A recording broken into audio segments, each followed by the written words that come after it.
Very warm welcome to this show. मैं हूं कामरान शाहिद। पाकिस्तान की सियासत में नवाज शरीफ साहब जो हैं वो उनको आप कह सकते हैं कामयाब तीन प्राइम मिनिस्टर, क्योंकि उन्होंने रिकॉर्ड ब्रेक कर दिया है। पाकिस्तान में इससे पहले जितने भी वज़ीर थे वज़ारत उज़्मा के अहदे पर फाइज रहे, बेनज़ीर भुट्टो साहिबा, भुट्टो साहब, जुनेजो साहब, उनके दौर हुकूमत के मुद्दत का हम इससे पहले जानते हैं कि 1950s में तो खैर 3-3 महीने के लिए भी प्राइम मिनिस्टर्स बने, आए और गए। तो नवाज शरीफ साहब इस लिहाज से खासे खुशकिस्मत रहे हैं। लेकिन अगर दूसरे तराजू से देखा जाए तो उनका ये दौर भी जो है वो धरनों, इंकलाब, सड़कों पे प्रोटेस्ट, धांधली के इल्ज़ामात और वर्स्ट कम वर्स्ट करप्शन, पैनामा लीक्स के इल्ज़ामात से भरा पड़ा है। और अब उस इल्ज़ामात में तेज़ी इस हद तक आ गई है कि हुकूमत के भी कुछ 60 के करीब लोग जो है MNAs जो हैं वो बगावत पे आमादा नज़र आते हैं। कोई कहता है सागदार के ख़िलाफ़ बगावत है, कोई कहता है पैनामा लीक्स के ऊपर शायद ये बगावत जो है वो ऊपर जाती जाए। एजाज़ एहसन साहब और आज PTI के तर्जुमान ने जॉइंट प्रेस कॉन्फ्रेंस की और उन्होंने बताया कि कंप्लीट डेडलॉक है हुकूमत और उनके दरमियान, और ये उसी तरह का डेडलॉक है जो इससे पहले भी आता रहा है। 77 में अपोजिशन हुकूमत के दरमियान डेडलॉक है और खुदा न खास्ता उस ज़माने के हालात को मैं इम्प्लीमेंट नहीं कर रहा, इधर तो मार्शल लग गया था उस वक्त, लेकिन हालात जो है वो डेडलॉक की तरफ ही हैं हुकूमत और अपोजिशन के दरमियान। एजाज़ एहसन साहब ने आज क्या कहा हुकूमत और अपोजिशन के मामलात को लेकर पैनामा के ऊपर, सुनते हैं। एक नुक्ता ये होगा कि मैंने अगर 50 करोड़ रुपया खुफिया रखा है जाके ब्रिटिश वर्जिन आइलैंड्स में या पैनामा में और मेरा नाम निकल आया है, तो देखना है कि किसकी दौलत है और इमीडिएट फैमिली जो है, इमीडिएट फैमिली वो उसमें इन्वेस्टिगेट होगी। दूसरी जो कानून में ज़रूरी बात है, जिसका नाम पैनामा पेपर्स में आया है उस शख्स से और उसके ख़ानदान के इमीडिएट रिलेटिव से मुख्तार नामे लिए जाएं। तीसरी बात, वो बर्डन ऑफ प्रूफ है, वो बारे सबूत है और उसका मुरव्वजा कानून है सारी दुनिया में कि करप्शन के केसेस में अगर कोई असासा किसी शख्स का पाया जाए या वो मोतरफ हो कि ये मेरा है, तो फिर बारे सबूत उस शख्स पे होता है कि वो साबित करे कि जिन वसाइल से, जिस आमदन से, जिन ज़राए से वो असासा ख़रीदा गया, हासिल किया गया, वो जायज़ और कानूनी ज़राए थे। चौथी चीज़, मैंने एक अपार्टमेंट ख़रीदी है बड़ी महंगी, ये भी मेरे लिए बताने के लिए मुझे लाजिम है कि मैंने किससे ख़रीदी है। पांचवी चीज़ जो हम कहते हैं, जो कानून बने जिसका नाम पैनामा लीक्स में आया है, यकसा उस पर अप्लाई करे, कोई प्राइम मिनिस्टर से, उसके ख़ानदान से इम्तियाज़ ना हो। छठी बात, आगाज़ वज़ीर आज़म और उनके ख़ानदान से हो।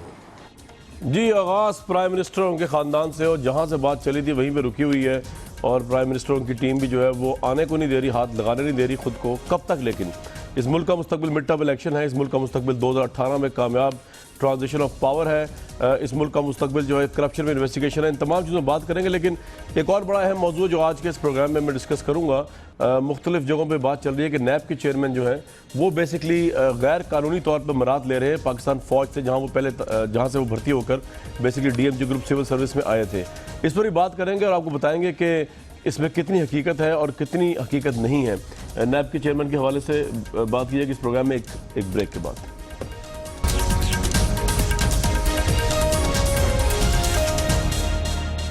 Very warm welcome back. Qamar Zaman Kaira sahab हमारे साथ मौजूद है, इमरान इस्माइल साहब मौजूद हैं, शामी साहब हमें ज्वाइन करेंगे ज़रूर। चेयरमैन नैब के हवाले से उनसे एक बात करनी है।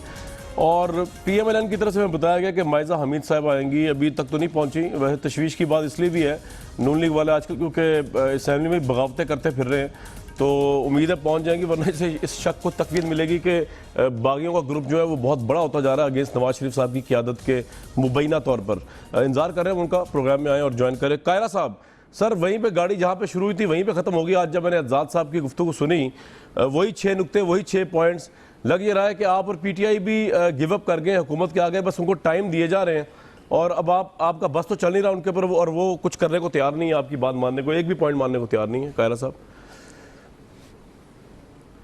देखिए, जहाँ तक हमारा ताल्लुक़ है, हमारे पॉइंट्स सारी कौम के सामने हैं। इस सारे मसले में जब से ये तहकीकाती अमल का मुतालबा शुरू हुआ है, हमने एक वाज़ेह मुतालबा किया कि ये मामला तहकीक तलब है। सारी दुनिया में जिन जिन मुल्कों के लोगों के नाम आए हैं पनामा पेपर्स में, वो तहकीकात करा रहे हैं। हमारी हुकूमत को भी इस अमल की तहकीकात करानी चाहिए। हुकूमत ने कहा कि जी अपोजिशन इकट्ठी नहीं है, हम इकट्ठे हुए। हुकूमत ने कहा TOR नहीं बना सकते, हमने TOR बना दिए। गवर्नमेंट ने जो TOR बना के दिए वो मुस्तरद हो गए। पाकिस्तान के लोगों ने भी मुस्तरद किए, सुप्रीम कोर्ट ने भी मुस्तरद किए। हमारे बाद फिर इन्होंने एक TOR की एक 4 लाइनें दी हमें, और हमने वो चारों पॉइंट्स मनवान कबूल कर लिए। उसके साथ अपने पॉइंट भी ऐड कर दिए कि इनको भी ज़रा साथ रख लीजिए ताकि पनामा पेपर्स की वाज़ेह तौर पर तहकीकात हो सके।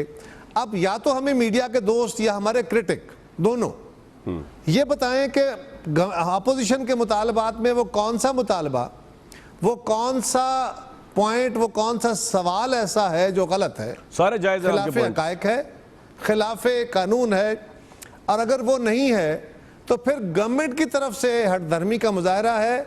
और आप इस बात को वजाहत के साथ कहें, जिस साइड का कसूर है उस साइड की वजाहत करें। ये टोटलिटी में कमेटी को कंडेम कर देने से लगता यूँ है कि जैसे गवर्नमेंट के अपने अपोजिशन भी मिली हुई है। और अब भी आपने कहा कि जैसे आप कोई आपस में समझौता कर लिया है, कोई आपने सरेंडर कर दिया है। ऐसा कतई नहीं है। हम बार बार गवर्नमेंट से ये कह रहे हैं कि इस मामले को पार्लिमान के अंदर हल कर लें तो बेहतर है, वरना वो रास्ते सारे मौजूद हैं। आज भी महमूद खान चकजई साहब की मैं टिकट चल रहे हैं कि वो कह रहे थे कि जी पार्लिमान के अंदर मामला हल करें। बाकी भी जो समझदार बुजुर्ग हैं वो यही कह रहे। तो वो ये चकजई साहब जो है, उनको तो टास्क दिया गया है। कामरान एक मिनट बेहतर ये है कि ये सारे सीनियर्स जो हैं ये अगर गवर्नमेंट को मशवरा दें और हमें बताएं कि हमारा अगर पॉइंट गलत है अपोजिशन का तो हम उनकी मानने को तैयार होंगे। लेकिन वो खुदारा गवर्नमेंट को समझाएं कि ये मामला पार्लिमान में हल करे। ये गवर्नमेंट डेडलॉक कर रही है, जिस तरह की साद रफीक साहब ने शेख रशीद साहब के बारे में गुफ्तगू की या बाकी गुफ्तगू हो रही है। ये गुफ्तगू तो यकीनन डेडलॉक की तरफ ले जा रही है। ये यकीनन हुकूमत जो है, एक बात क्लियर है, इससे हुकूमत की घबराहट जाहिर हो रही है कि वो उन्हें पता है कि अगर इसकी तहकीकात होगी तो हम बचेंगे नहीं। लेकिन मैं उनको आपके प्रोग्राम के तवसत से एक और बात कहने लगा हूं जनाब, और वो ये है कि अगर उन्होंने तहकीकात ना कराई तो वो फिर बिल्कुल नहीं बचेंगे, फिर 100% उनका जाना ठहर जाएगा। इसलिए कि हमारा मुतालबा जस्ट है, आपसे मेरा मुतालबा सिंपल इतना है एक दफा फिर कि अगर अपोजिशन के किसी मुतालबे में किसी सवाल में कोई गलती है तो हमें निशानदेही करें, वरना गवर्नमेंट पर डाले, गवर्नमेंट का कसूर है। बिल्कुल ठीक कह रहा साहब, आपसे 1000 सवाल और नुक्तों में इख्तिलाफ हो सकता है, लेकिन ये 6 पॉइंट्स हैं, ये बिल्कुल जो है वो कॉमन सेंस पे बेस करते हैं, लॉजिकल है, इन पे जवाब जरूर आना चाहिए, ख्वाह वो आप हो या नवाज शरीफ साहब हो। लेकिन नवाज शरीफ साहब को प्राइम मिनिस्टर, पहले उन पर बात होनी चाहिए। इमरान इस्माइल साहब, सर आपकी स्ट्रेटजी आगे फर्दर क्या है? मतलब पीपल्स पार्टी के साथ ही चलेंगे या जिस तरह इमरान खान साहब जज्बात में आके ऐलान कर देते हैं कि जी मैंने तो सोच लिया है कि इसमें होने वाला कुछ नहीं, मैं सड़कों पे आ रहा हूँ ईद के बाद, आपकी अलग स्ट्रेटजी है या आप साथ बैठे हुए हैं? नहीं, हम बिल्कुल साथ हैं, कोई कतई अलग स्ट्रेटजी नहीं है। कि अलग स्ट्रेटजी होती तो आप पीटीआई के तो आपको पता है कि अभी तक तो शायद हम सड़कों पर आ चुके होते। ये हम जॉइंट अपोजिशन के ही साथ चलने के लिए जो सब्र तहम्मुल का मुजाहरा पीटीआई की तरफ से किया जा रहा है वो जॉइंट अपोजिशन के साथ ही किया जा रहा है। और मेजर एलाई हमारे इस वक्त पीपल्स पार्टी है जो उसमें हमारा साथ दे रही है, या हम उनका साथ दे रहे हैं। और ये इसको समझ लें कामरान कि ये जो बार बार गवर्नमेंट की तरफ से जो बार बार एक चीज़ आती है ना, जो कि जिसको भी आप बुला लें वो एक चीज़ ये कहते हैं जी ये ख़ास तौर से शरारत इमरान खान की है या पीटीआई की है। तो ये इनको एक चीज़ समझनी है या इनको पता है, जानना नहीं चाहते, शुतुरमुर्ग की तरह आंखें बंद करते हैं उसके अंदर कि ये इमरान खान ने कोई ताल्लुक नहीं है पनामा लीग से, ऑपोजिशन का कोई ताल्लुक नहीं है पनामा लीग। इमरान साहब को अपना ऑफशोर कंपनी निकले, उनका ताल्लुक क्या हो सकता है? बिल्कुल ठीक है, होनी है, ये बात सही कह रहे हैं आप, इसके ऊपर इन्वेस्टिगेशन होनी है। अब यार ये चाहते ही हैं, आज भी प्रेस कॉन्फ्रेंस में बताया गया कि जी 2,20,000 से ज़्यादा जायद केसेस हैं। अगर हमूद रहमान रिपोर्ट से लेकर आज तक शुरू करें, इसका फैसला हो ही नहीं सकता। अगर ये चाहते हैं फैसला होना है और अगर इनके हाथ साफ हैं तो समझ एक मिनट के लिए समझ लें कि अपोजिशन की नीयत ख़राब है। इनका इल्ज़ाम बिल्कुल ठीक है कि इमरान खान गवर्नमेंट को टॉपल करना चाहते हैं, मान लें इनकी बात, लेकिन इनको ये तो पता है कि वो टॉपल नहीं कर पाएंगे, इसलिए कि उस इन्वेस्टिगेशन से निकलेगा ही कुछ नहीं। जब वो साजिश ही फेल फ्लॉप हो जाएगी सारी, जो इमरान खान और पीटीआई और पीपल्स पार्टी और दीगर जमातें मिलकर कर रही हैं गवर्नमेंट के खिलाफ। जब इनके हाथ साफ होंगे और ये बिल्कुल क्लीन बाहर निकलेंगे तो गंदा किसने होना है? इस डर किस खौफ किस चीज़ का है? जो कुछ भी वो कह रहे हैं जी ठीक है पीएम सेंट्रिक है, मैंने मान लिया पीएम सेंट्रिक है। सही, बिल्कुल सही जी। ये बड़ा इंपॉर्टेंट पॉइंट है, आप आउटराइट चैलेंज करें। मायजा हमीद साहब आप लेट आई लेकिन आई तो सही, बहुत शुक्रिया। मैं तो परेशान हो गया था कि कहीं आप भी बागी रुकन में शामिल हो जाएं जो जिस बगावत का सामना करना पड़ा कौमी असम्बली में से मुबैना तौर पर नून लीग को, लेकिन आपने आके साबित कर दिया, ख्वाह लेट ही आप आई, कि आप उनमें से नहीं हैं। ये जो बगावत का अंसर गालिब आ रहा है, ये इसाक डार साहब के खिलाफ बगावत है, या जिस तरह एजाज साहब आज कह रहे थे कि हुकूमत में कुछ लोग ऐसे हैं जो समझते हैं कि अपोजिशन का मौक़िफ़ दुरुस्त है पैनामा लीग्स पर? दोनों में से किस पॉइंट पे बगावत हो रही है, आप इसाक डार या पैनामा लीग्स पे आपकी पार्टी में? देखिए, बगावत कोई नहीं हो रही है, कुछ रिजर्वेशंस होती हैं मैंने इसकी जो ये लोग होते हैं पब्लिक रिप्रेजेंटेटिव्स होते हैं, उनको रिजर्वेशंस होती हैं अपनी लीडरशिप से, वो सॉर्ट आउट हो जाती हैं और वो मसले हल हो जाते हैं। एंड आई थिंक आज हमारा पूरा हाउस फुल था और पूरी इसाक डार साहब को पूरी तरह की सपोर्ट थी। दूसरी बात मैं ये कहना चाहूँगी कि देखिए अभी बात की गई कि इमरान खान साहब ने सड़कों पर आना होता तो कब के आ चुके होते। सड़कों पर वो तब आते ना अगर उनको सड़कों पर किसी किस्म की सपोर्ट होती। सड़कों पे उनको किसी किस्म की सपोर्ट नहीं मिल रही और अब ये रमजान के बाद का वेट कर रहे हैं कि किसी तरह की मूवमेंट बने और जो है हम फिर सड़कों पे आए और फिर जो है कोई डिसरप्शन की तरफ जो है मुल्क जाए। मैं ये समझती हूँ ये एक्सट्रीमली अनप्रोफेशनल तो मायदा साहिबा ये आप इनकी इस पॉइंट को क्यों नहीं आप पिक करती? इनके जो बड़ा अच्छा पॉइंट है, एक तो कायरा साहब का पॉइंट बड़ा जबरदस्त है, वो कहते हैं कि पूरी पाकिस्तान की राय अम्मा से पूछ लें हमारे 6 पॉइंट में गलत पॉइंट कौन सा है। और दूसरा इमरान इस्माइल साहब का पॉइंट बड़ा गजब का है, उन्होंने कहा कि जी हम अगर गलत हैं हम और पीपल्स पार्टी तो आप फौरी तौर पे कमीशन बिठा के इसके ऊपर नवाज शरीफ साहब को क्लियर करवा के उनकी फैमिली को हमें मुंह तोड़ जवाब दें, दूध का दूध पानी का पानी हो जाए, ताकि 2018 का इलेक्शन भी दोनों पार्टी से हार जाएं कि इन्होंने बिला वजह वावेला मचाया हुआ था और आप तो क्रिस्टल क्लियर थे। कॉन्स्टिट्यूशनली बात करें, पार्लियामेंट में बिलीव करते हैं कायरा साहब, और प्रोफेशनली बात करें, अगर जो मियां नवाज शरीफ साहब हैं उन्होंने अगर on the floor of the house आके अपने आप को जो है क्लियर किया और अपने जो है कागजात पेश किए, अगर किसी को उन पे एतराज़ है तो जाके वो कोर्ट में चैलेंज करे। और दूसरी बात ये है कि देखिए अगर उनकी फैमिली के बारे में रिजर्वेशंस हैं तो वो पनामा पेपर्स में जिनके भी नाम हैं उनकी इन्वेस्टिगेशन होनी चाहिए और उसके ऊपर हम और अपोजिशन एग्रीड है। इशू यहाँ पे ये आ रहा है कि प्राइम मिनिस्टर को टारगेट किया जा रहा है।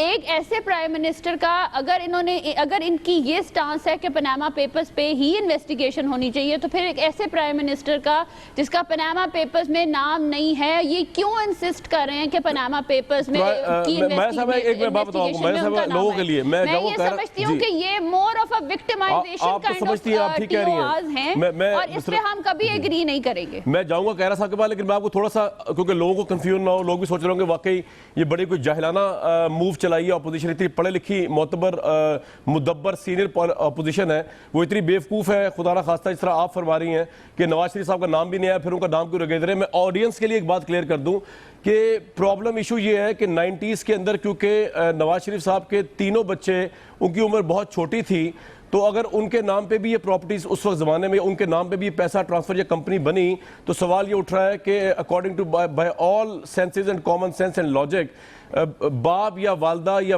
किसी बड़े के बगैर ये माइनर बच्चे जो थे इतनी बड़ी कंपनी नहीं खोल सकते थे। यही सवाल पूछा जा रहा है, इसलिए नवाज शरीफ साहब के ऊपर जो है वो बात आ रही है। और नवाज शरीफ साहब की 3 औलादों में से एक औलाद ऐसी है जो उन पे एज अ एफिडेविट डिपेंडेंट थी और उनका नाम आ रहा है, तो डिपेंडेंट का मतलब ये होता है कि उनका जो भी एक्ट है वो बाप की जिम्मेदारी बन जाता है, इसलिए प्राइम मिनिस्टर का नाम आ रहा है। ये ऑडियंस की कंफ्यूजन के लिए बता रहा हूं, वरना लोग कहेंगे अपोजिशन पागल है।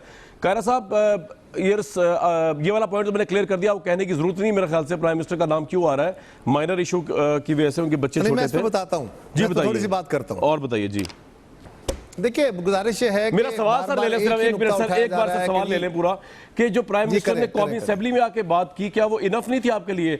जो उन्होंने सवाल का जवाब दिया, क्या वो आप जस्ट क्लेरिफाई आप हुए या उससे और सवाल उठ गए थे? जो मैया साहिबा कह रही हैं कि हमने जवाब दे दिया है पार्लियामेंट में खड़े होकर प्राइम मिनिस्टर ने, दोनों मिला के जवाब दे दें।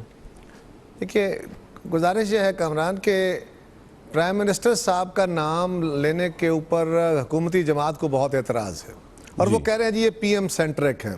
जी, मैं आपके प्रोग्राम में भी कह रहा हूं, हमारे TORs में भी कहा गया है, हम आज लिख के, मैं on behalf of opposition of Pakistan कह रहा हूं, मैं अपनी जिम्मेदारी लेते अभी लिख के देने को तैयार हूं कि हम वजीर आजम को टारगेट नहीं करना चाहते। हम ये कह रहे हैं कि पनामा पेपर्स में 600 कुछ पाकिस्तानी ओरिजिन के लोगों के नाम आए हैं। एक कुलिया बनाइए, कायदा बनाइए, ज़ाब्ता बनाइए और वो सब पे लागू होगा, सब उसी छलनी से निकलेंगे, सबको वही सवालनामा फेस करना होगा। प्राइम मिनिस्टर उनके ख़ानदान के लिए अलग से नहीं होगा। हाँ, हम ये कह रहे हैं कि आगाज़ वज़ीर आज़म साहब की ज़ात से किया जाए या उनके ख़ानदान से किया। वो क्यों? इसलिए कि एक तो हुक्मरान ख़ानदान, जिस माजी में भी हुक्मरान जिस तरह आपने कहे और आज भी हुक्मरान है, लिहाजा हुक्मरानी का आपके ऊपर वाजिब है कि आपका नंबर पहले नंबर पे आना चाहिए। और दूसरी बात, हाँ, अगर दूसरी बात ये भी है, अगर किसी और हुक्मरान का, माजी के किसी और हुक्मरान का नाम इस पनामा पेपर्स में है किसी भी जमात का, तो उनको नंबर 2 पे रख ले, लेकिन इस वक्त जो हुक्मरान है उनको नंबर 1 पे आना पड़ेगा। और दूसरी गुजारिश यह है कि वजीर आजम पाकिस्तान ने खुद पार्लिमान से खिताब करते हुए और कौम से एड्रेस करते हुए दोनों दफा कहा कि मैं खुद अपने खानदान समेत अपने आप को इन तहकीकात के लिए पेश करता हूं। That's true. जो बात वजीर आजम साहब ने असम्बली की स्पीच में कही, वो उन्होंने एक प्रियम्बल दे दिया कि मेरे पास ये चीजें हैं, लेकिन उन्होंने कहा कि मुझे कोई एतराज नहीं है, बनाए TOR आए कमीशन में और मैं अपने आप को पेश करता हूं। अब वजीर आजम साहब अपने आप को पेश कर रहे हैं और उनकी टीम और उनके साथी और उनके स्पोक्समैन जो हैं वो कह रहे हैं कि नहीं जी, वजीर आजम साहब का नाम नहीं आना चाहिए। सर, ये प्राइम मिनिस्टर की मर्जी के बगैर तो नहीं कर रहे ना, टीम क्या उनकी। समझूं? जी, क्या जी। मैं एक मिनट क्या मैं ये समझूं कि अनफॉर्चुनेटली मुझे कहना पड़ रहा है कि क्या वजीर आजम साहब ने कौम को चीट किया है ये कह के, या उनकी टीम जो है वो चीट करने की कोशिश कर रही है? क्योंकि वजीर आजम साहब कह रहे हैं मैं अपने आप को एहतसाब के लिए पेश करता हूं, मुझसे तहकीकात का आगाज माइजा साहिबा से पूछ और लेते हैं। उनकी टीम कह रही है कि ऐसा नहीं होगा। बिल्कुल ठीक है। तो दूसरी एक सवाल और पूछ लीजिए साथ, देखिए। और वो ये है कि जनाबे वाला हम ये कह रहे हैं कि वजीर आजम साहब को उन्होंने खुद अपने आप को पेश किया है। सिंपल से सवाल हैं, हाथ आपके साफ हैं, आपको कोई खदशा खतरा नहीं है, या हमें ये बता दें आप जिस तरह के चाहते हैं। आपके 4 पॉइंट थे, हमने चारों के चारों मान लिए, हमने कहा बिल्कुल मनोवान कबूल। आप कहते हैं कि जिन लोगों ने कर्जे लेके माफ कराए उनका एहतसाब वो बिल्कुल करें, जिन लोगों ने पैसे यहां से ले जाके बाहर जायदादें बनाई बिल्कुल करें, जिन लोगों ने जाके बैंक अकाउंट भरे बिल्कुल करें, हमने लिख के दिया है। फिर भी अगर एतराज है तो ये एतराज सिर्फ और सिर्फ गवर्नमेंट टाइम गेन करने की और इस मामले को डिले करके इसको डिफ्यूज करने की बात कर रही है। एक बात याद रखिए, वजीर आजम साहब का ये जो कह रहे हैं ना पीएम सेंट्रिक, अपोजिशन ने तो कह दिया कि हम वजीर आजम साहब का नाम हटा लेते हैं, लेकिन उनकी जमात उनको सेंट्रिक जरूर बनाए बैठी है कि उनका हर बंदा यही बात कह रहा है। अपोजिशन अगर कोई और बात करती भी है तो ये हमें वापस मुस्लिम लीग के उनके अपने साथी हैं, उनके स्पोक्समैन हैं, ये वापस पीएम की जात के ऊपर ले आते हैं कि जनाब ये पीएम सेंट्रिक है। सर बिल्कुल ठीक है सर, अगर कायरा साहब अगर पीएम सेंट्रिक हो भी तो कोई मुज़ाकरा नहीं, क्योंकि बेनज़ीर भुट्टो साहिबा के दौर में उनको हदफ तनकीद बनाने के लिए जरदारी सेंट्रिक मैंने बता दी ना कि उनका नाम नंबर 1 पे आना है। बिल्कुल ठीक है सर, मैं ये कह रहा हूँ, मैं ये अर्ज कर रहा हूँ आपसे, मैं आपसे ये काउंटर डिबेट हिस्ट्री की ये कर रहा हूँ कि आपको तो पता होगा मुझसे ज्यादा कि बेनज़ीर भुट्टो साहिबा को नुकसान पहुंचाने के लिए जरदारी साहब, जरदारी सेंट्रिक सारा कुछ हुआ करता। 10 साल कैद भुगती उन्होंने करप्शन की, नवाज शरीफ साहब ने मुकदमे किए थे। तो अगर वो हो भी रहा है तो ये तो होता ही है पॉलिटिक्स में, नाम आता है। माइजा हमीद साहिबा, what your take on it? आप चीट कर रही हैं, आपकी टीम चीट कर रही है, या प्राइम मिनिस्टर चीट कर रहे हैं कौम को? कायरा साहब का जवाब दे दें। कामरान साहब, कायरा साहब बहुत सीजन्ड पॉलिटिशियन है। मैं समझती हूँ कि जब इन्होंने एक डिमांड पेश की कि पनामा पेपर्स जो है, जो एक इंटरनेशनल कंट्रोवर्सी है, उसके ऊपर इन्वेस्टिगेशन होनी चाहिए और जिन जिन लोगों के नाम पनामा पेपर्स में हैं उनको थरली इन्वेस्टिगेट करना चाहिए। उसमें बाय द वे इनके भी सफ़ों में जो लोग हैं उनके भी नाम है और शायद पीटीआई के भी काफ़ी लोग ऐसे हैं जिनका नाम है। तो मैं ये समझती हूँ कि जब कामरान साहब, 1 मिनट मुझे मेरी बात मुकम्मल कर लेने दें। प्राइम मिनिस्टर नवाज शरीफ साहब ने 1 दफा नहीं 3 दफा अपने आप को जो है पेश किया, अवाम के सामने नहीं किया ना, सिर्फ बयानी तौर पे किया है। फिर एक प्रैक्टिकली होता है ये। जी prime minister's word is something very serious. तो फिर आप करने देना, आप क्यों रोक रही हैं? आप क्यों लेट डाउन कर रही हैं उनके वर्ड्स को प्राइम मिनिस्टर के? हम इसको बिल्कुल नहीं रोक रहे। आप एक मिनट बात सुन लें। अवाम के सामने प्राइम मिनिस्टर साहब ने अपने आप को पेश किया, उसके बाद ऑपोजिशन की रिजर्वेशन थी कि पार्लियामेंट में आके प्राइम मिनिस्टर नवाज शरीफ साहब अपने आप को क्यों नहीं पेश कर रहे और अपने जो है एविडेंस क्यों नहीं दे रहे और अपने आप को क्यों नहीं डिफेंड कर रहे। तो प्राइम मिनिस्टर साहब ने अपना पार्लियामेंट में जो सबसे बड़ा और ऑथेंटिक इदारा है और उसमें आके उन्होंने अपने विद पेपर्स जस्टिफिकेशन दी।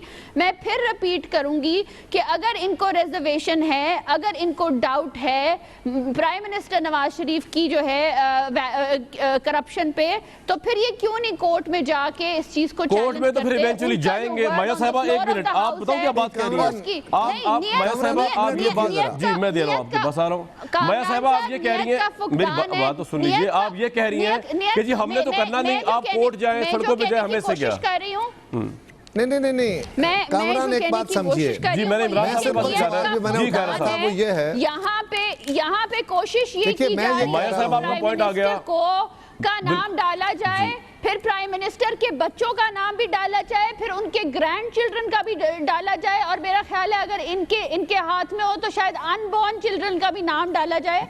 आपने पहले बड़ी एक बात की कि प्राइम मिनिस्टर का नाम जरूर इन्वेस्टिगेशन में होना चाहिए। मैं समझती हूँ कि अगर उनके बच्चों का नाम इन्वेस्टिगेशन में होगा तो जो मनी ट्रेल होगी, अगर वो प्राइम मिनिस्टर को किसी तरह भी लिंक करती है तो प्राइम मिनिस्टर का भी नाम आ जाएगा। लेकिन फिलहाल अगर हम टेक्निकली और अगर हम कॉन्स्टिट्यूशनली बात करें टीओआर तो कायरा साहब इसमें क्या मुज़ाहिरा है, आप उनके बच्चों का नाम डाल दें सिर्फ प्राइम मिनिस्टर का, जो कह रही हैं जी कामरान साहब, गुजारिश ये है हम अपने तौर पे कुछ नहीं कह रहे। अब रही बात, पहली बात की मैंने वजाहत कर दी है। दूसरी गुजारिश ये है कि हम पीएम सेंट्रिक बिल्कुल, दोबारा मैं कह दूं, हम बिल्कुल नहीं हैं। हम ये इसलिए कह रहे हैं कि वजीर आजम साहब ने, मायदा हमीद साहबा बड़ी समझदार हैं, लेकिन एक बात समझिए, वजीर आजम साहब ने एक बात कह दी, वो हरफ कुरान नहीं है। उन्होंने कहा तहकीकाती अमल के सामने पेश करता हूं। अब ये तहकीकात करने के लिए जो फोरम बनना है उसका नाम एक कमीशन है, वो जो सुप्रीम कोर्ट का कमीशन है वही फोरम है जिसके सामने वजीर आजम साहब के कागजात जाएंगे। वजीर आजम एक मिनट रुक जाइए, एक मिनट रुकिए, मैं बताने लगा हूं ना, मैं बताने लगा। अच्छा लगा। दूसरी बात यह है कि वजीर आजम साहब ने खुद को पेश करके कौम के सामने खिताब करते हुए उन्होंने यही कहा था। अब अगली बात, वजीर आजम साहब ने ये बात आपके पढ़ने के लिए है मायजा, आप इसको देखिए जरा जरूर।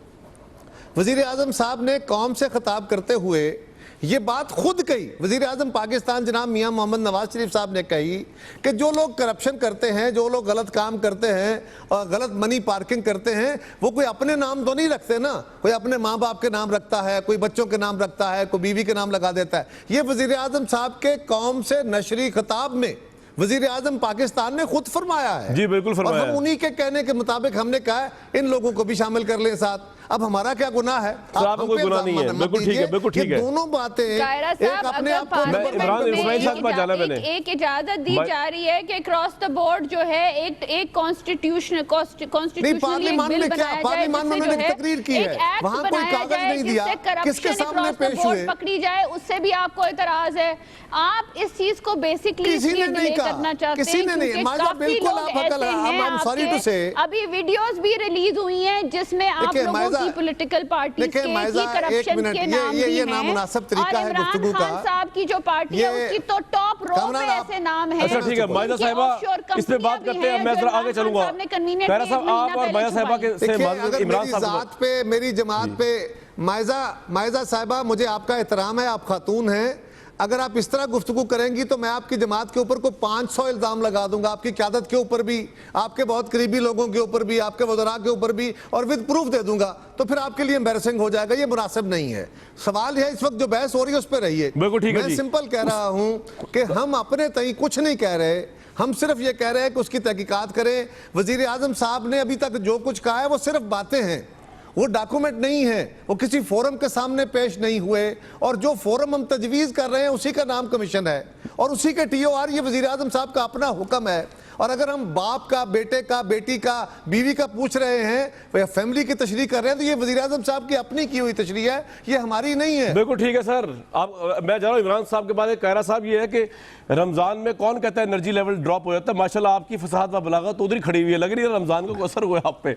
इमरान इस्माइल साहब ये बता दीजिए, कायरा साहब में बड़ी बरकतें होती हैं। नहीं सर, माशाल्लाह आपकी एनर्जी लेवल मैं अप्रिशिएट कर रहा हूँ, यकीन करें दिल से। इमरान साहब ये बता दीजिए कि ये जो धरना हुआ कादरी साहब का, जिसके मुतालिक राना सनाउल्लाह साहब कह रहे हैं कि जो कुव्वत है धरने की उसके पीछे इस्टेब्लिशमेंट है, और ISPR को कह रहे हैं तरदीद की जाए, इस पर आपका रिस्पॉन्स क्या है कि ISPR को तरदीद? क्योंकि धरने की कुव्वतों में एक कुव्वत नहीं है, आप और कादरी साहब, जब भी कुव्वतों का नाम आएगा आप दोनों आएंगे, और लाहौर के धरने में भी आपके तर्जमान तो मौजूद थे वहाँ जनाब। एक तो बात यह है कि जो अभी इतनी देर से बात हो रही है ना कि जी कोर्ट चले जाएं, जो वो अक्रॉस द बोर्ड होना चाहिए, ये तो हम भी बोल रहे हैं अक्रॉस द बोर्ड होना चाहिए। देखें, बात यह है कि जिस तरह डॉक्टर आसिम को यहाँ पकड़ के इंटरोगेशन हो रही है, जिस तरह उनको पकड़ के जिस्मानी रिमांड पे लिया हुआ है इतने अरसे से, और कोई चालान पेश नहीं कर सके आज तक, इसी तरह मैं नहीं कहता डॉक्टर आसिम ने कसूर किया या नहीं किया, वो करप्ट है कि नहीं, वो जब इन्वेस्टिगेशन बाहर आएगी तब पता लगेगा। मैं सिर्फ ये कह रहा हूँ कि उसी तरह मियाँ साहब का भी हो जाना चाहिए। मियाँ साहब अनटचेबल क्यों है जनाब? ये मियाँ फैमिली जो है ये अनटचेबल क्यों है? इसको क्यों नहीं हाथ लगा सकते? इसका मनी ट्रेल क्यों नहीं देख सकते? इनसे इंटरोगेशन क्यों नहीं कर सकते? क्या बात है? कमरान, आपके घर में या मेरे घर में चोरी हुई है तो हम क्या करते हैं? थाने जाके FIR कटाते हैं, नाम देते हैं कि जनाब मुझे अब्दुल हमीद के ऊपर शक है, अब्दुल हमीद की इंटरोगेशन शुरू हो जाती है। यहाँ क्या चक्कर है जी? अब्दुल हमीद कह रहे हैं कि जी मेरा TOR भी हम अब्दुल हमीद बना रहे हैं बैठे हुए खुद, कि जी मैंने चोरी की है, इल्ज़ाम मेरे ऊपर है, TOR भी मैं बनाऊंगा। ये कमाल काम हुआ है यार पाकिस्तान में कि आपने TOR के झुंझुने के पीछे में लगा दिया। इधर आपको जिसका दिल करे, ऑपोजिशन में से जिसका आपका दिल करे, आप उसको उठा लें, पकड़ लें, रिमांड ले लें। वो बोल TV वाला आज तक अंदर पड़ा हुआ, कोई पूछने वाला नहीं है उसको कि उसका हुआ क्या, जायदादें जब्त हो गई। एक खबर के ऊपर यहाँ पे पनामा पेपर निकला है, उनके ऊपर इन्वेस्टिगेशन नहीं हो सकती। क्यों जनाब? वो जनाब मियाँ साहब हैं, उनकी तो इन्वेस्टिगेशन, नौजुबिल्लाह ऐसी बात ना करें, वहाँ सब कुछ ठीक है। यार खुदा के वास्ते ऐसा ना करें। दोहरा निज़ाम तो आप चला रहे हैं यहाँ पे, हम तो नहीं चला रहे दोहरा निज़ाम। और ये जहाँ तक राना सनाउल्लाह की बात है ना, ये हमेशा जो फौजी जनरल घर जाता है ना, ये उसको पीछे से लात मारने के चक्कर में होते हैं। ये जब जो अभी इन्होंने एक प्रेस कॉन्फ्रेंस की ना, इन्होंने कहा कि जी पिछला धरना भी साजिश का नतीजा था, उसमें इन्होंने नाम भी लिया जनरल ज़हीरुल इस्लाम का कि जी वो सपोर्ट कर रहे थे, और ये जो अगला होने वाला है ये भी साजिश का नतीजा है, तो इसका भी नाम ले देना। अगर इतना दम है राना सनाउल्लाह में और इतने वो भड़क लगाते हैं, जीरा ब्लेड बनते हैं, तो मैं उनको चैलेंज करता हूँ कि वो एक बार नाम तो लें, मुझे बताएं तो सही इस अगला आने वाला धरना कौन साजिश कर रहा है? ये ISI का जनरल रिजवान कर रहे हैं, कौन कर रहा है? बताएं, right. आके टीवी पे आके बताएं। ये तो मैं पूछूंगा अभी ब्रेक के बाद माइदा साहिबा से, घर चले जाएंगे ना कि ये पीपल्स पार्टी जनरल रिजवान घर चले जाएंगे, जब राना सनाउल्लाह फिर कहेंगे कि जी उस वक्त जनरल रिजवान कर रहे थे इनके साथ। बिल्कुल ठीक है जी, ये पॉइंट मैं जरूर पूछूंगा माया साहिबा से कि राना सनाउल्लाह साहब का मुतालबा कि ISPR तरदीद करे कि आने वाले धरनों के पीछे वो है या नहीं है, ये राना सनाउल्लाह साहब का जाती मुतालबा है या PMLN की अपनी सोच का भी गुमाजी है? इन तमाम इशूज़ पे और नैब के चेयरमैन के हवाले से बात करेंगे। शामी साहब भी हमें ज्वाइन करेंगे एक मुख्तसर वक्फे के बाद।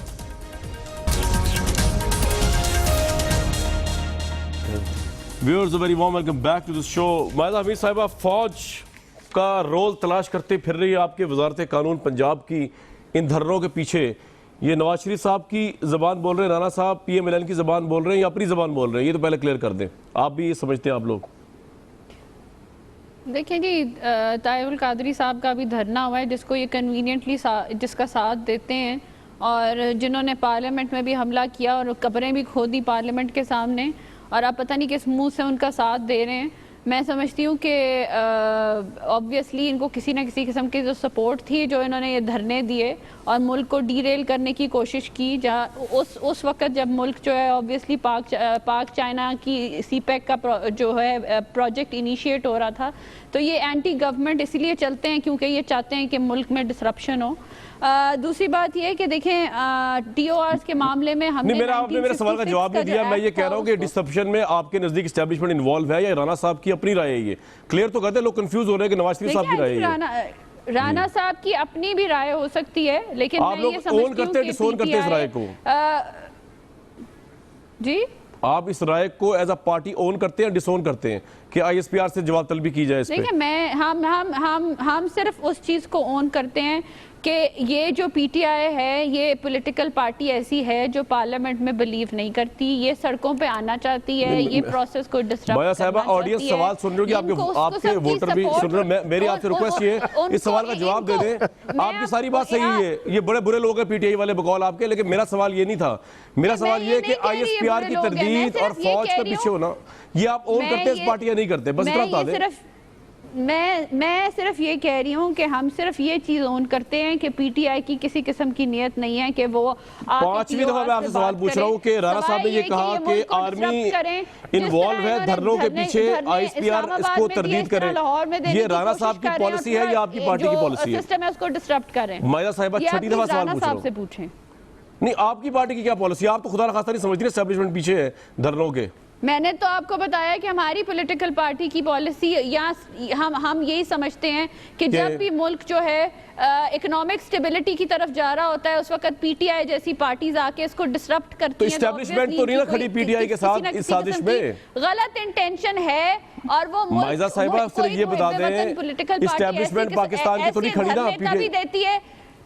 आपको पता है या नहीं पता? आप क्या कह रहे हैं? मैं कह रहा हूँ एस्टेब्लिशमेंट तो नहीं खुदा ना खास्ता खड़ी ना, जो उन्होंने कहा है राणा साहब ने। 7वीं दफा पूछ रहा हूँ आपसे सवाल ये। देखिए, मुझे नहीं पता एस्टेब्लिशमेंट खड़ी है कि नहीं खड़ी, लेकिन आप खुद ही सोचें कि एक ऐसी पॉलिटिकल पार्टी जब भी मुल्क जो है प्रोग्रेस की तरफ जाना शुरू होता है और उस प्रोग्रेस को डिसरप्ट करने के लिए धरने शुरू कर देती है। खुदा ना खास्ता एस्टेब्लिशमेंट तो नहीं करती ना। मुझे नहीं समझ उसकी क्या इंटेंशन है। खुदा ना खास्ता एस्टेब्लिशमेंट तो नहीं करती ना। मैं तो आपको PTI की बात कर रही हूँ, मैं PTI की बात कर रही हूँ। मैं आपको कुछ और पूछ रहा हूँ, आप कुछ और बता रही हैं, तो आपने इसका जवाब नहीं देना। नहीं, मैं आपसे जो मैं आपको अपनी पार्टी की स्टांस बता रही हूं। 8 दफा पूछ लिया जी। कायरा साहब जी, आप बताइए, आप क्या कह रहे हैं?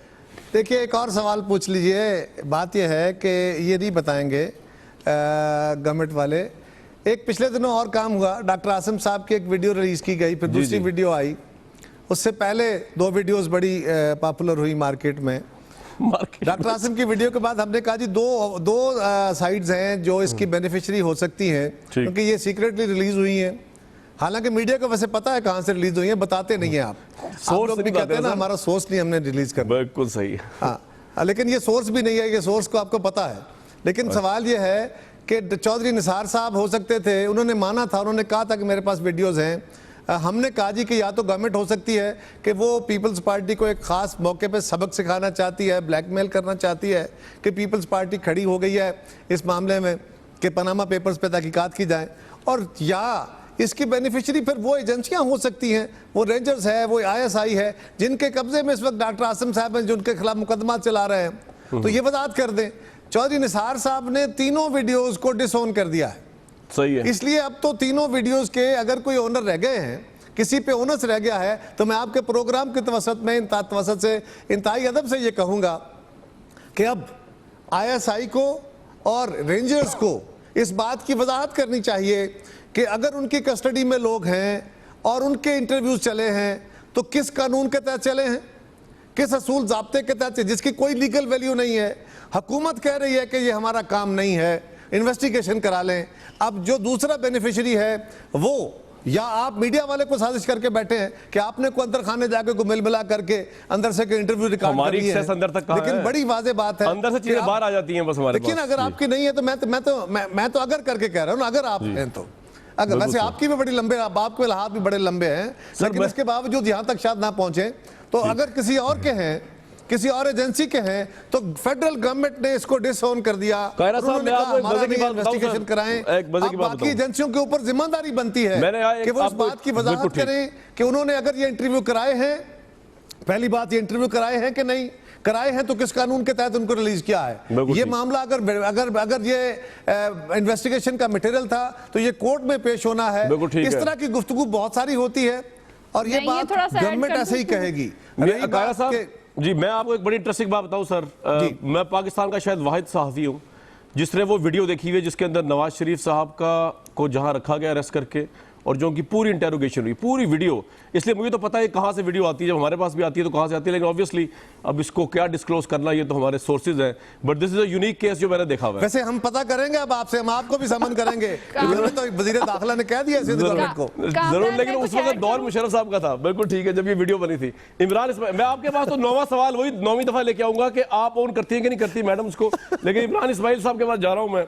इमरान इस्माइल साहब मेरे भाई। कामरान साहब, सिर्फ एक चीज ऐड करना चाह रही हूँ मैं जनाब। मैं सिर्फ ये कह रही हूँ कि चीफ मिनिस्टर सिंध साहब ने कोई इंक्वायरी इस पे इनिशिएट की इन वीडियोस पे, और अगर वो एपेक्स कमेटी के हेड हैं तो उन्होंने क्या एक्शन लिया इन वीडियो की रिलीज पे? किसने?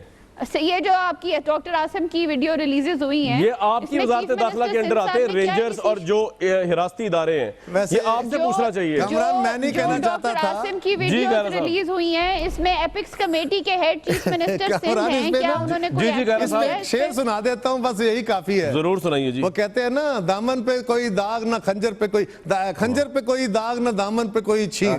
वाह।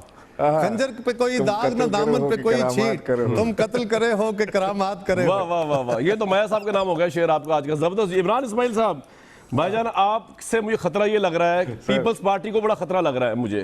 पीपल्स पार्टी का एक इमेज है, एस्टेब्लिशमेंट के खिलाफ हमेशा खड़ी रही। एक एनआरओ को आप माइनस कर दे बीच में से, एमआरडी तहरीके ज़िया के खिलाफ एटसेट्रा सबके खिलाफ खड़ी रही, हम उसको अप्रिशिएट करते हैं। आज आप और कादरी साहब इनके साथ मिल रहे हैं, एक कंटेनर पे खड़े होने जा रहे हैं। मुझे ये लग रहा है कल पीपल्स पार्टी में भी धब्बाना लग जाए कि जनाब ये नया धरना जो होने जा रहा है वो बेसिकली एस्टेब्लिशमेंट के साथ खुदा न खास्ता मिलके, गैर मरई कुव्वतों के साथ मिलके, खुफिया हाथों के साथ मिलके आप जमहूरियत को डिरेल करवा रहे हैं पीपल्स पार्टी के साथ। पीपल्स पार्टी की इस वक्त मुझे उसका ख्याल आ रहा है, तशक्कुस का, आप लोगों के हाथों में बर्बाद हो जाए जनाब। तो ये जो बार बार एस्टेब्लिशमेंट कहते हैं ना, मुझे तो यही नहीं समझ आता कि कौन है, किस कहते किसको एस्टेब्लिशमेंट? जो फौज ये होता है कि जी क्योंकि मुल्क तरक्की की राह पर गामजन है, लिहाजा एस्टेब्लिशमेंट पीटीआई के साथ मिलके जो है वो, तो अफवाज पाकिस्तान पीटीआई के साथ मिलके वो इतनी मोहताज हो गई कि उसको पीटीआई की जरूरत पड़ गई, नंबर 1। और नंबर 2 ये कि अफवाज पाकिस्तान को तरक्की की राह पर गामजन होते नहीं देख सकती। वो चाहती है कि मुल्क एक डाउन ट्रॉडन मुल्क रहे, फटे पुराने खस्ता हालात में रहे, और ये इसी तरह यहाँ पे मामला चलते रहे। ये सोच है अगर हमारी हुकूमत वक्त की लोगों की, नुमाइंदों की ये सोच है कि जी फौज ही सबसे बड़ा इदारा जो है वही तरक्की की राह में रुकावट है, और वो देख नहीं सकता मुल्क को तरक्की करते हुए, वो देख नहीं सकता किसी वजीर आज़म को कि वो मुल्क को तरक्की की राह पर डाले, और वो बार बार पीटीआई को और पीपल्स पार्टी को और उसको तारुल कादरी साहब को यूज़ करता है, और वो यूज़ हो जाते हैं। तो ये बचकाना सोच से जब तक निकलेंगे नहीं बाहर, बिल्कुल ठीक है, ये कभी भी मुल्क का भला नहीं कर सकते। आप कामरान साहब, अगर कोई ये सोच कर बैठ जाए कि जी मैं मुल्क का खैरख्वाह हूँ और मेरे अलावा बाकी सब जो है वो गद्दार हैं मुल्क के और वो खेलते हैं दूसरों के हाथों में, तो ये मुमकिन नहीं है, ऐसा हो नहीं सकता। आप अपने आप को जज करने और दूसरे को जज करने वाले आप कोई भी नहीं है। इमरान भाई बिल्कुल ठीक है, आपका पॉइंट आ गया। मुझे दोबारा आपके पास आने की कोशिश करता हूँ, लेकिन मैं कितना डिवोटेड हूं। बिल्कुल ठीक है। तो मायदा हमीद साहिबा, बात ये फिर खत्म हुई कि आपको इस बारे में एक्चुअली पता नहीं, आप बताना नहीं चाहती कि एस्टेब्लिशमेंट इन धरनों के साथ है या नहीं जो तरक्की की राह में रुकावट है। मैं सिर्फ ये बताना मैं तो सिर्फ ये बताना चाहती हूँ कि पीटीआई जो है पहले भी धरनों की वजह से जो है मुल्क में जो है डिसरप्शन। अच्छा ये बताइए, मैं साहब एक बात बताइए, क्विकली बताइए, पाकिस्तान की जो फौज है उसके बारे में आपका क्या? मैं एक सवाल का जवाब तो करने देना, मैं मुझे एक बात सारी बातें बताऊंगी, आप मुझे एक बात कंप्लीट करने दें। Let me complete my sentence. मैं सिर्फ ये कह रही हूँ कि सड़कों पे आना और सड़कों की सियासत के अलावा इनके पास कुछ नहीं है, they have nothing to sell. अब इशू ये है कि इनको उस तरह की सपोर्ट नहीं मिल रही 10 दफा मैंने आपसे पूछा, धरने के दिनों में मिल रही थी, इसलिए ये एक नाकाम किस्म की जो है बिल्कुल ठीक है, दोबारा एक मूवमेंट शुरू करने लगे हैं, जिसमें मेरा ख्याल है पीपल्स पार्टी इनका साथ बिल्कुल नहीं देगी, because they believe in the parliament, they believe in the system. और दूसरी माया साहिबा बहुत शुक्रिया, 10 दफा आपसे मैंने पूछा, साहब बड़े सीनियर आदमी इन पे क्लोज करते हैं। जी कायरा साहब कुछ फरमा रहे हैं आप? बात यह है कि हम तो पार्लियामान पे बिलीव करते हैं, हम तो सिस्टम पे बिलीव करते हैं। बिल्कुल सही ये मुस्लिम लीग है सर, वक्त खत्म सर, इसी पे खत्म करते हैं प्रोग्राम आज का। अपना बहुत ख्याल रखिएगा।